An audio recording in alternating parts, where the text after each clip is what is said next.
Ayan po. Nire-receive na po ng secretary ni Miss Constancia Adora. Yan po ang magre-receive. Ito po, ito. Ayan po. Kahit saan mo dyan, pirmahan nyo lang. Ayan po.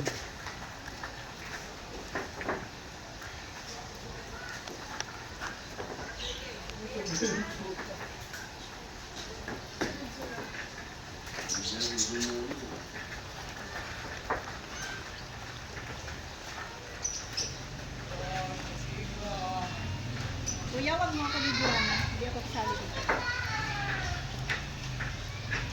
Anong date na yan? Anong date na yan? 17? Ano ba?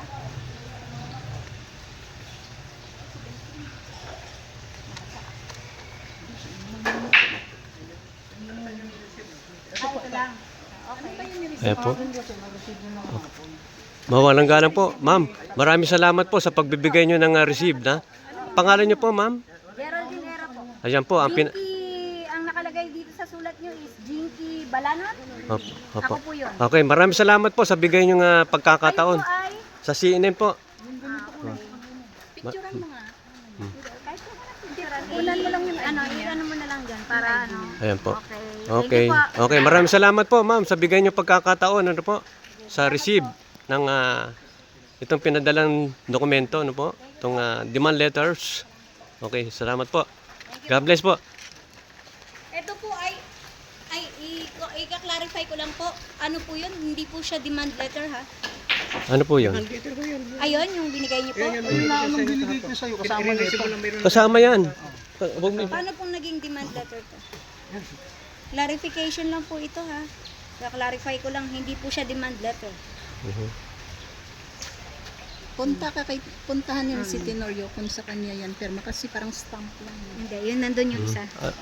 Letters na lang, letters po. Letter lang po yan. Letters hindi lang po. po. Siya demand letter. Kasi Ayun. kung demand letter po ay manggagaling po siya sa port. Ito po ay logo nyo lang. Okay. Letters po ng ito na ang katotohanan, ano po? Letter is my Okay. case number. Hindi, bigay mo sa kanya yan. Hindi, meron po akong kopya. Meron Binigay na, niya sa binigay akin ko sa kahapon. kanya. Okay, maraming salamat po, ma'am. Thank you po. Okay, sulat po yun, hindi naman letter. Pasensya na po, mali. Ayan po Pina-receive po ni Boyet. Ayan.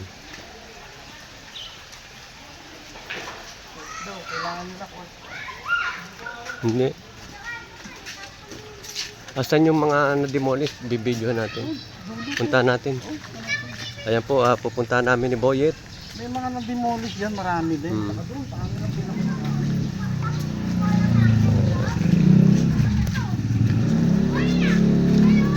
Ito pong lugar na to, Ampere East, Camyas sa Phase 1, Barangay Santa Cruz, Antipolo City.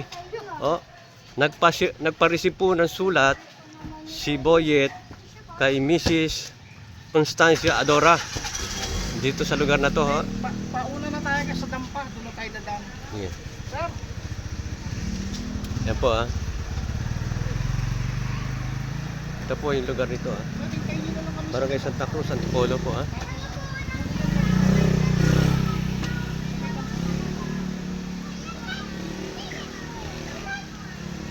Yan po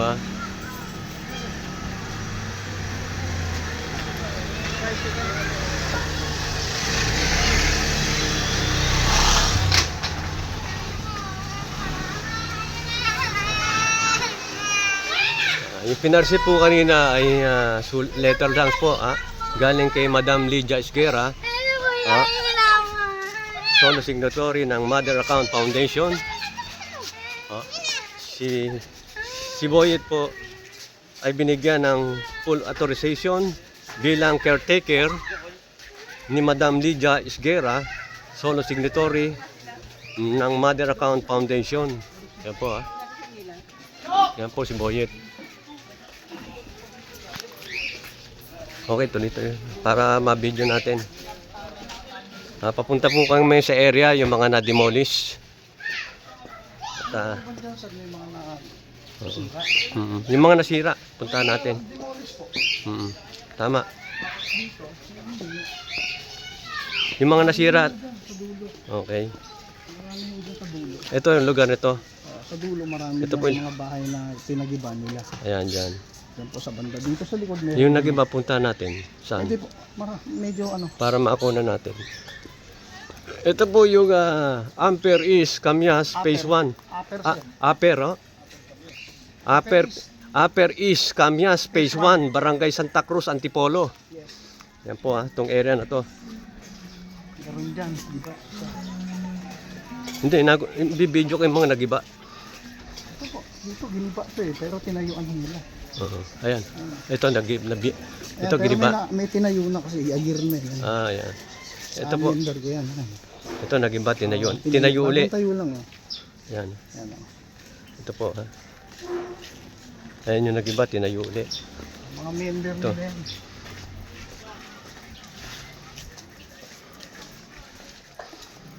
Ang malala yung dito sa looban. Oo. Nakapag nakaupa yung mga ulam nito. Sila kawang batas dito. Ang panahon nakasama nila si Bilindaong. Oo. Ayan, di ba din yan? Mm. Ayan sir, Ito po, giniba rin. hanggang sa looban yan. Marami yan sa loob. Ayan, ayan po yung na-demolish. Anong year na-demolish to, bro? Mga 2024 yan. O, tanong kita. Tatanungin ko po si Boyet, ano? Siya po ay binigyan na bilang full authorization bilang caretaker. O, ni Madam Lydia Esguera, solo signatory ng Mother Account Foundation, Queen of Queen. Tatanungin po namin si Boyet. Okay, sabihin mo lahat ang detalye nung nagka-demolish dito, pati yung year. Bali sir, ang nag-start ang demolition November 13, 14, 15, 2024. Oo. Yan po, marami. Bali lang kabahayan. Almost 251 to. Ayun po, ha? Maliit malaki. Aha. Yan, sa likuran nyo, ito, nagiba yan. Ayan. Sa loob niyan, marami pa sir. Yan, Okay. sa loob niyan. Sige, tubutan Pero natin. pinakamarami doon sa amin, ilan lang to, more or less siguro nasa 50 plus. Okay. Ang pinagiba nila. That time, ang sheriff nila si Bilindaong. Mhm. So, according to them, they are the law here. Okay, ibig sabihin, may court order ba? May court order, meron. Aha, Kaya may- lang, sabi nga ng isang abogado, may butas. Ay, may butas. Peke, ano ba? Una, Aha. wala silang taxation na binabayaran sa LRA. Ayun. Pangalawa, Aha. wala silang property na nakatalaga sa pangalan ng Samana Incorporation sa Registry of Deeds. Opo. At pangalawa, yung dalawang TCT title na ginagamit nila rito na pinagamit ng NHA, Aha. dalawang TCT title, meron akong record dito, Aha. revoked, that was Spanish title pa. Mhm. Yun ang laban namin. Mhm. Nagpa-demolish sila rito, wala pa silang pinangahawakang titulo. Mhm. Ngayon pa lang nila, trinabaho yung titulo nila itong taon na to. Mhm. Supposed to be, bago ka magpa-demolish, dapat may titulo ka na. Okay. Tama. Kaso wala silang titulo na pinangahawakan that time na dinimolish kami. Kailan lang sila nagre-release ng titulo nila, that was bogus. Oh, And according to Mhm. this letter, null and void Okay. from mother title ni Madam Esguera. So, ang ibig sabihin, yung titulo dati pinakikita ni Adora, na-verify mo ba sa LRA? No, peke. O, peke. Paano nalaman ng peke? Merong instances dito na yung isang member dito nagsanda ng titulo ng nagaling sa kanila, tinanggihan ng bangko. Ayun. Peke. Peke. At Then, up to now, kahit ilabas nila yung titulo nila, Aha. it is fake. Okay. Yan po. Paninindigan ko yan dahil walang record ang LRA, walang record ang Registry of Deeds na may may-ari sila rito na property. Aha. Isang bagay na panuntunan ko. Tinatanggihan sila ng LRA tsaka ng Registry of Deeds. Ayan po. Sa gobyerno po yun. Oh, so, ang ibig sabihin ngayon, ito, private property na to. Para sa kanila, Oo. private. Oh. Hindi government to, ah. Oh. According to them, Oo. this is government dahil NHA ang ginamit nila eh. Oh, ang ibig sabihin, National Housing Authority. ang gobyerno, hindi nagme-may-ari ng mga property ng private. Walang lupa ang gobyerno. Di Ang ba? pinagtataka lang sir, bakit yung NHA nagbebenta ng lupa sa asosasyon? National Housing Authority nga eh, bakit pa lupa? Kasi hinawakan ng gobyerno dati. Oo, siya yung umawak dito. So ngayon, lumabas na yung hawak mo, Ito, si Madam Lydia Esguerra. yes. O, pakita mo ngayon. Ito, Ayan. si Madam Lydia Esguerra. Siya ang mother Photo account. Siya ang mother ng kalupaan. Yes. Okay. Ayan po, pinakikita ni Boyet yung hawak ng dokumento bilang binigyan siya ng full authority ni Madam Lydia Esguerra. Siya Phase po 1 ang and Phase 2. caretaker Yes. dito sa Ampere Happens East kami. Camias Phase 1, Barangay Santa Cruz, Antipolo City. Ayan po Ayan po si Boyet. Okay. Sa patay po tayo mga nagiba. Doon sa amin ang pinakamaraming giniba. Okay, Ilan lang dito. Puntahan natin para makita natin sa video. Sige po, doon po tayo sa dulo, sir. Okay. Ayan ito po yung lugar. Ito hindi. Sa looban, meron pa din. Oo, yun maganda na may nagiba. Oo, mas marami doon, sir. Ayun, tingnan natin. Mas marami. Ganito Ayun. lang yung kapit.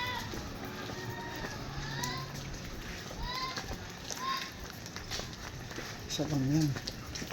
Hindi raw yung demand letter. Ang demand letter daw galing sa order. Oh, tama. Kasi sulat letter lang nga pala yan.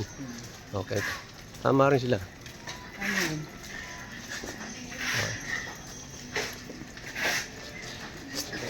Ayan po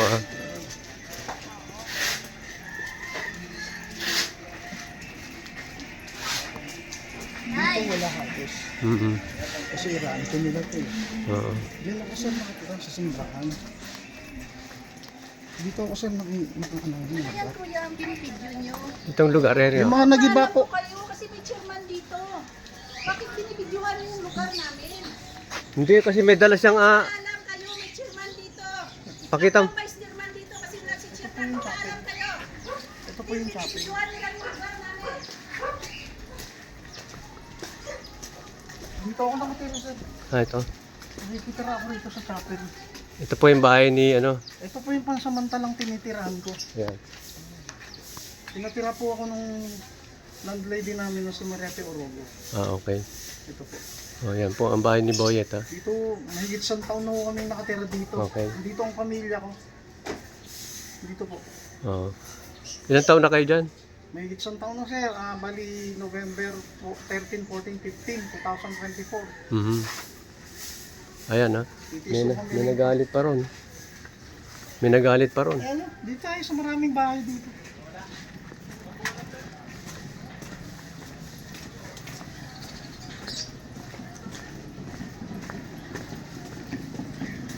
Dito sir, mas marami dito. Ito po si Boyet ang binibidyo ko. Naglalakad po siya Hindi kuya, wag mo akong kwentuhan ng kwento mo. Mhm. Mag-video kayo, magpaalam kayo. Ayan po Ano yan? Nagagalit po yung may-ari. Ito ang binibidyo ko Wala kayong galang Kung sino nakatwa dito, loading na lahat ng tulo. Ayan po may nagagalit po yung ang binibidyo ko po rito si Boyet.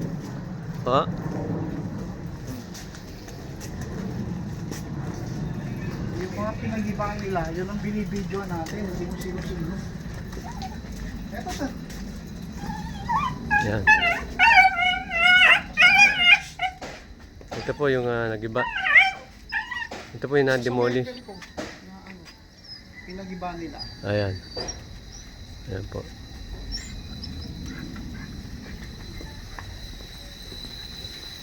Matatakot silang magbilad yung ginawa nila.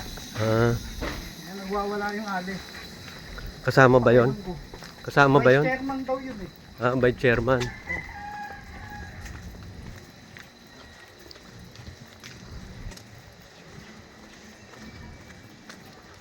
Demanda siya, sagutin ko siya. Mhm. Ayan sir, oh. Binenta nila, Mhm. pinag-iba nila kami, Oo. binenta nila sa iba. Ayan, may bagong establishmento. Okay. Walang building permit, walang titulo. Ayan. Ayan. Ay, turo mo ngayon. Turo mo ba? Ayan, turo mo. Ito po yung dalawang bahay, dalawang establishmento Oo. na pinatayo nila. Aha. Wala po yung building permit, wala po yung titulo. Aha. Nagbebenta sila ng lupa rito, Mhm. walang titulo.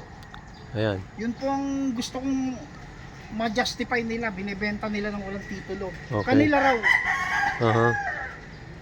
Ang masama, pati kanal, sinakop. Okay. Eto sir, marami pa yan. Walang building permit, ha? Walang building permit yan. Kasi, ang basihan ko, kung sa itaas, andito sir, makikita mo. Okay.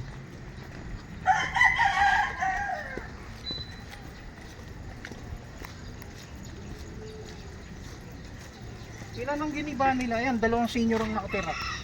Ito po. Kinakaras pa nila yan. Ito. Pilit nilang pinaalis. Ayan. Yung dalawang member ko dyan na may edad na. Aha. Tignan nyo yung itsura ng bahay. Oo, giniba Wala nga, oh. silang titulo. Ayan. Eto. Pinagibahan nila. Ito pa yung ilog, oh. Dito sir, ilang bahay ito? Isa, dalawa, tatlo, apat, lima, Ayan po, oh. 6. Bali 8 bahay yan. Aha. 7, yung doon sa may puno. Diyan yung akin sa looban. Ayan. Ayan sir, oh. Patutunayan ko sa inyo yung mga illegal na ginagawa nila. Eto, kanal to. Tignan mo ginawa nila, hinarangan nila yung kanal. Oo nga, barado, oh. Ayan oh. Oo, walang dadaanan. Paglabag yan sa kalikasan. Tignan mo. Oo, tama. Saan dadaan ang Kanal yan, tubig? eh. Galing yan doon subdivision. Ito po yung kanal, oh. Dito, ito lusot niyan oh. Ayan. Tignan mo, halos kanila yung kanal. Kita mo kagahama. Sobrang gahaman sila sa lupa. Pati ba namang kanal, kinakain pa nila. Ayan, oh. Ayan oh, maliwanag. Sa Carolina subdivision yan eh. Yan ang sakit ng loob ko eh. Ayan po, mga Grabe. kababayan, oh. Dito sir. Kaya nagagaliti po si Boyet dahil sa mga ginagawa nila. Ayun.